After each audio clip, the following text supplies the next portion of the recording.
Hi, I'm Emily from Canine Trail Time, and I am always being asked how to choose a harness for your dog. So in this video, I am going to run through the things that I do to help people narrow down the selections when they are looking at getting a harness for their dog. So often it comes down to which style of harness that they are going to be looking at. And you have got two main different styles of dog harness when it comes to the more active dog harnesses. You've got the longer style harnesses like on the left, and you've got the shorter style harnesses on the right. Which you choose depends on a couple of things. The first thing that I always ask people is your dog a puller or a non-puller? Because that will influence your choice.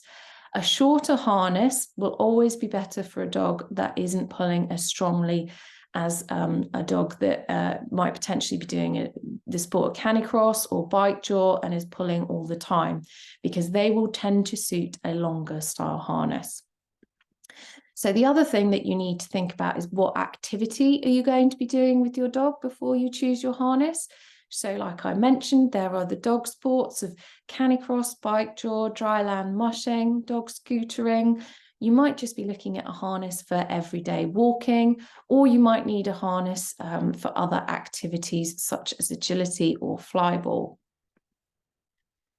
So as I mentioned, the longer style harnesses are better for dogs that are doing a pulling activity. And one of the most popular harnesses for a pulling activity is an X-Back. We've got the Arctic Wolf X-Back pictured here, and this harness is not adjustable, so it does need to fit correctly on your dog, but it's ideal for strong pulling dogs that are going to be doing one of the pulling sports. So if you're looking at canicross or bike jaw or dog scootering, then this could potentially be something that you would want to look at. But you do want a dog that is pulling strongly in this harness because it is designed to be pulled into. Another one that's really good for dogs that are pulling is the non-stop free motion. Again, it's been designed to be pulled into. It's for strong pulling dogs. It does have adjustable side straps, and it does have an adjustable length on the back. So it can be good if your dog doesn't fit into a standard size X-Back. So if you've got a dog that's potentially longer in the back, or even shorter in the back, then this might be a better option than the X-Back for you for your strong pulling dog. We've also got the Inlansys open back harness, which is again for strong pulling dogs. It has got an adjustable length, but it's also got adjustable side straps, which make it really good for stronger pulling dogs if they have a slightly different shape to perhaps the more standard shaped dogs that you would get doing the pulling sports. These ones are also really good for small dogs. They go to a very small size and actually only go up to fit dogs that are about 24, 25 kilos, so only really medium dogs. You've also got the Niwa racing harness, which is very similar in terms of what it can be used for as the non-stop free motion. So strong pulling dogs, it's got the side straps that are adjustable, and it's adjustable in length. It's just a more budget option and has a slightly different style neck. It's more padded through the front and sits a bit higher, so it tends to suit stockier dogs that have a sort of a wider front than perhaps the other styles of harness that we've got for dogs that are doing the sports. You've also got the Zero DC long harness, which again, strong pulling dogs because it's a longer style of harness. It's not adjustable anywhere, but it does have an open back. So if you've got a dog that is really pulling strongly and they arch their back, a lot of hounds arch their back when they're pulling, this could be one for you to look at because it is actually designed for the hound-shaped breeds. We've also got the Howling Dog Alaska Second Skin, which is a great one for strong pulling dogs who are perhaps shorter and stockier in their build. It's also good if you don't want a harness that is coming right down the length of your dog. So if you've got a dog that doesn't like things by their tail, this is a really good one for a strong pulling dog in that circumstance. I found these work really well for some small spaniels, also dogs like Staffordshire Bull Terriers and stockier sort of bull lurchers, that kind of dog this harness seems to suit. We've also got the Arctic Wolf Multisport, which is perfect for all sorts of uses. It can be for dogs that are pulling strongly, but also dogs that drop back. So this is a great one for all sorts of activities and can be used for all the sports with ease. It's also the only one that has a tummy strap. So if you've got a dog who's a bit of a Houdini and likes to get out of harnesses, this is a great one for making sure that they can't back out.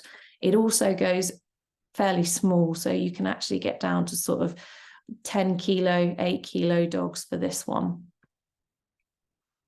So looking at some shorter styles of harnesses, this might be if your dog isn't pulling so much, or you want it for general walking, hiking, flyball, agility activities where you need to be able to sort of get it off fairly quickly, or you don't want any extra straps. The 0D short is a really good one for this.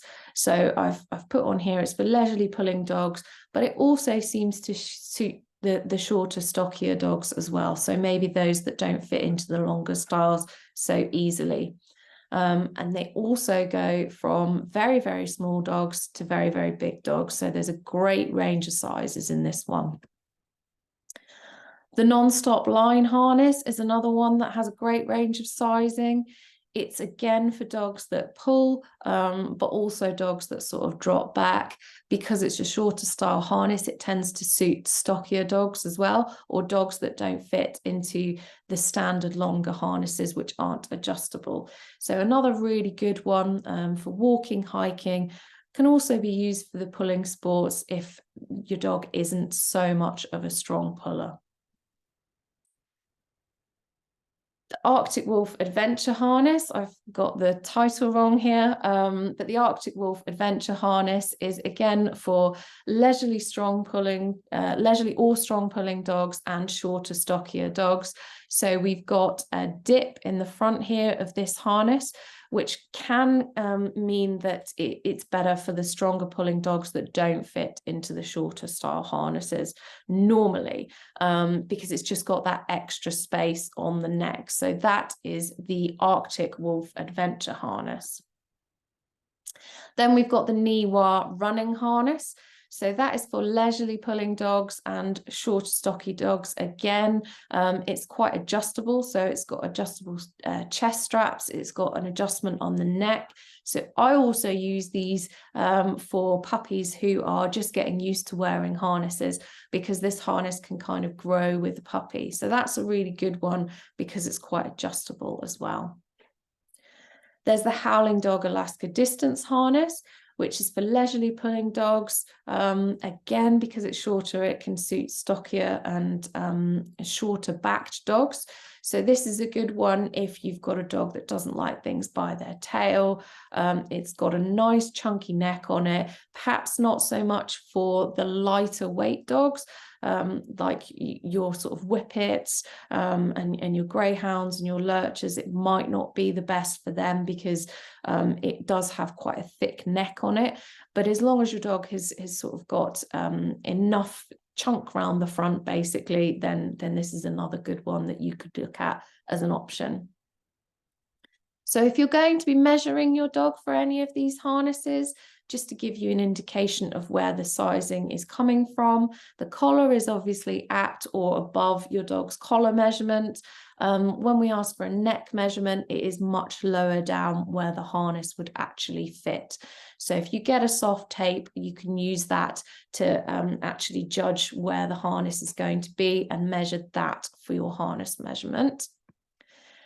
When we're asking for length, we ask from base of neck to base of tail, and that will give you the length of your dog. Some of the harnesses will ask for that, most won't. Most will sort of say a neck or a chest measurement. And when we're talking about a chest measurement, we're talking about measuring behind the front legs at the widest point. The other thing that I always ask for is an idea of your dog's weight, because surprisingly, weight can have quite a large impact on being able to tell which size is going to be best. Sometimes the measuring can be a little bit hit and miss, especially if your dog is moving, and the weight gives me more of a guide for actually determining which size would be the best one. So if you're still not sure what harness you should be going for and you've got any questions, please do email me, emilyt@caninetrailtime.com. You can message me on the Facebook page as well. But email is always the best place so that I can mark that up and I don't lose it. But I am always happy to answer any questions that you might have about your dog's specific requirements for a harness. Hopefully this little video has helped give you an idea of what you might be looking for and helped you to narrow it down.